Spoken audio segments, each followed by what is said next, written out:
अस्सलाम वालेकुम दोस्तों जैसे कि आप जानते हैं कि मैं यहाँ पे कोरल ड्रा से मुतालिक वीडियो बनाता हूँ और उसी के बारे में बच्चों को सिखाता हूँ ताकि बच्चे जो कोरल ड्रा सीखना चाहते हैं, जो कंप्यूटर कोर्स करना चाहते हैं, तो वो यहाँ से वीडियो देख के सीख जाए। और अल्हम्दुलिल्लाह अभी तक काफ़ी बच्चे ऐसे हैं कि जो वीडियो देख के जिनको मदद मिली है और वो काफ़ी सीख चुके हैं कोरल ड्रा के बारे में। क्योंकि मैं यहाँ पे कोरल ड्रा के अंदर पढ़ाते वक्त बताते टाइम कोई भी जल्दबाजी नहीं करता। मैं बहुत तफसील से वीडियो बनाता हूँ। हालांकि मेरी वीडियो थोड़ी लंबी हो जाती है, उसमें कोई दिक्कत नहीं है, बच्चों को समझ में आना चाहिए। मेरा मकसद खाली चाहिए कि बच्चे मेरी वीडियो देख के कोरल ड्रा सीख जाए। चलिए दोस्तों, आज हम पढ़ेंगे पॉलीगन के बारे में। जैसे कि आप जानते हैं, मैं कई बार बता चुका हूँ और हर वीडियो के अंदर बताता हूँ। ये सबसे ऊपर होता है यहाँ पे मेनू बार और ये होता है यहाँ पे प्रॉपर्टी बार।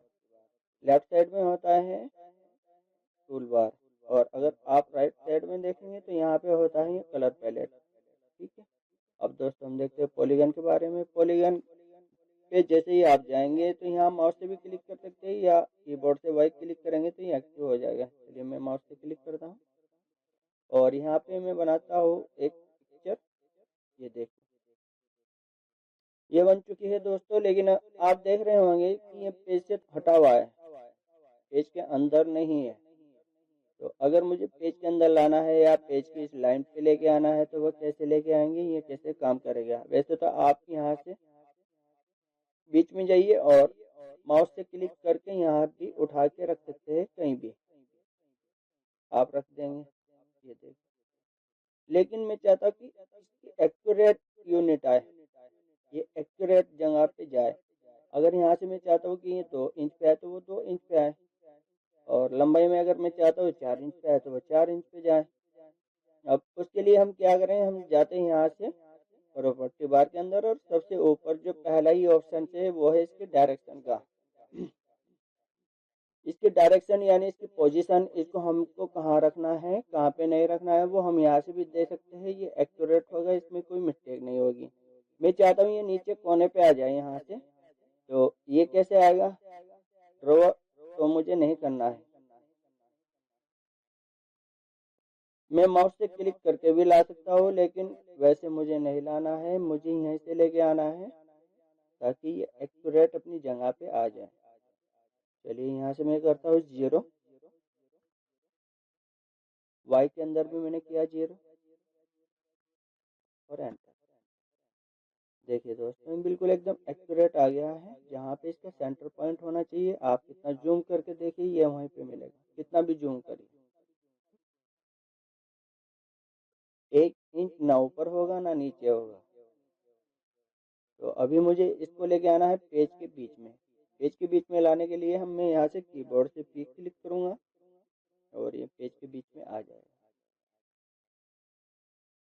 अब आप देख रहे हैं यहाँ से इसके जो साइड थे ये यहाँ पे 5 है। आप ऊपर जाएंगे इसको घटा बढ़ा भी सकते हैं। अभी मैंने 11 ले लिया, लेकिन अभी मैं 5 ही लूँगा क्योंकि मुझे आपको इसे रोटेट करके दिखाना है। तो रोटेट करने के लिए 5 लेंगे। और हाँ दोस्तों, इसमें मिनिमम कम से कम 3 हम ले सकते हैं, 3 से नीचे ये नहीं लेगा।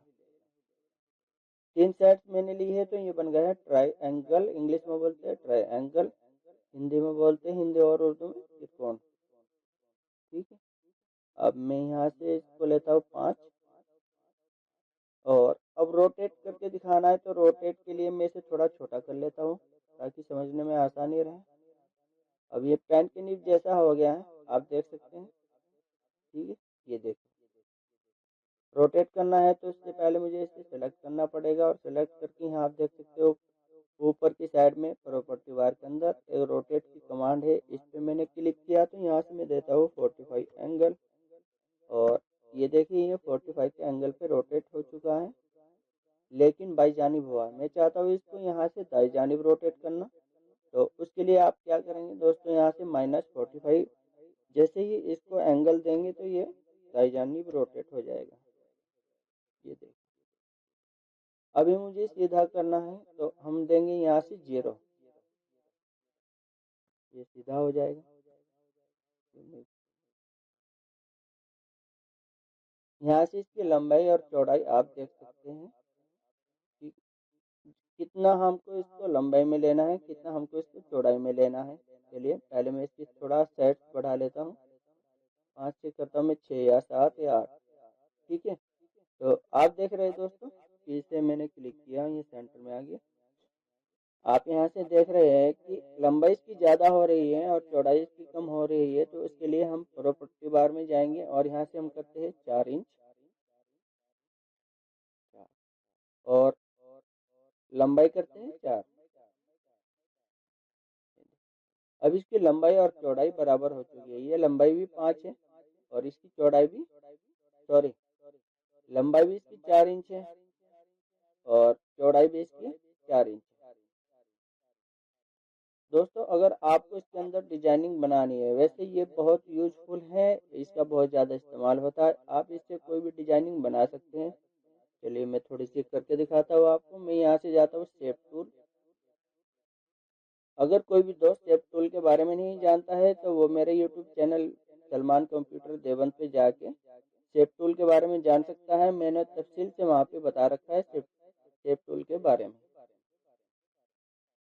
मैंने यहाँ से क्लिक किया, ये सेलेक्ट किया और मैं यहाँ से करता हूँ कन्वर्ट टू कर्व। अब इसको यहाँ से क्लिक किया और ऐसे पकड़ के खींच दिया, आप देख सकते हैं। इसके अंदर यहाँ कलर पैलेट पे जाऊंगा, कलर फिल करूंगा। ध्यान रखना दोस्तों, अगर आप माउस से लेफ्ट क्लिक करेंगे तो बॉक्स के अंदर कलर फिल हो जाएगा, जैसे कि ये देखिए। लेकिन आपको मैं जूम करके दिखाता हूँ, ये जो इसकी आउटलाइन है इसमें कोई कलर अभी फिल नहीं है, ये नील है। यहाँ से ब्लैक आपको जो दिखाई दे रहा है, आप इसके अंदर भी अगर कलर करना चाहते हैं तो यहाँ से कलर पैलेट पे जाइए और माउस का राइट क्लिक करिए तो आप देख सकते हैं इसके अंदर कलर आ जाएगा। ये देखिए, कोई भी कलर ले सकते हैं।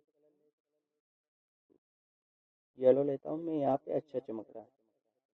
ठीक, जूम आउट करता हूँ तो वो अभी जो कलर मैंने दिया था, जो आउटलाइन की मोटाई थी वो थोड़ा कम हो गई है, वो मेरी समझ में नहीं आ रही। तो आउटलाइन की मोटाई बढ़ाने के लिए आप यहाँ से फिर दोबारा पॉलीगन पे जाएंगे और पॉलीगन पे जाने के लिए आप ऊपर की तरफ जो देखेंगे जहाँ ये पेन का निशान आ रहा है, ये होता है आउटलाइन। आप यहाँ से आउटलाइन की मोटाई घटा भी सकते हैं, बढ़ा भी सकते हैं। जैसे अभी आउटलाइन की जो मोटाई है वो है 0.5 पॉइंट, तो यहाँ से हम इसको बढ़ाते हैं। मैं करता हूँ 4 पॉइंट। आप देख सकते हैं यहाँ से ये मोटाई बढ़ चुकी है, और ज़्यादा बढ़ाएंगे तो और ज़्यादा हो जाएगी। 8 पॉइंट पे देखेंगे तो इसके अंदर कलर आपको साफ साफ दिख रहा है। यहाँ से मैं कलर चेंज करता हूँ, मैं लेता हूँ यहाँ से ये वाला, राइट क्लिक किया माउस से जाके, चेंज हो गया।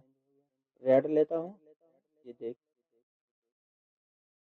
चलिए अब शेप टूल से थोड़े से और इसकी डिजाइनिंग चेंज कर लेते हैं। यहाँ से गया, मैंने क्लिक किया और ऐसे इसको थोड़ा सा घुमा दिया।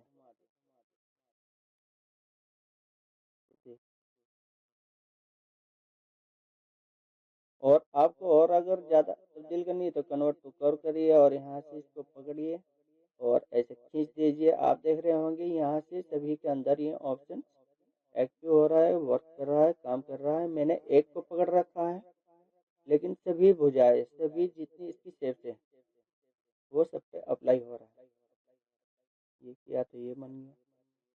अब आप इसकी यहाँ से भुजाएं बढ़ा सकते हैं, घटा सकते हैं। मैंने बताया था अभी हमने यहाँ पे 8 ले रखी है, तो अगर आप इसको बढ़ाएंगे तो ये ऐसा हो जाएगा। इसको आप घटा दीजिए, ये ऐसा। चलिए दोस्तों, उम्मीद करता हूँ आपको वीडियो पसंद आई होगी। कोई भी चीज़ अगर आपको कोरल ड्रा से मुतालिक, फोटोशॉप से मुतालिक या डीटीपी के कंप्लीट ट्यूटोरियल भी मैं बनाऊंगा, उसके ऊपर भी एक वीडियो, लेकिन वो काफ़ी लंबी हो जाएगी, तकरीबन 3-4 घंटे की बनेगी। वो मैं बाद में बनाऊंगा, हर एक सॉफ्टवेयर के बारे में कंप्लीट ट्यूटोरियल में बनाऊंगा, लेकिन वो थोड़ा बाद में। अभी मैं स्टेप बाय स्टेप एक एक टूल के बारे में आपको समझा रहा हूँ ताकि आपके माइंड में सही से क्लिक कर जाए। ठीक है दोस्तों, चलिए। लिए। वीडियो पसंद आई तो लाइक करें, शेयर करें।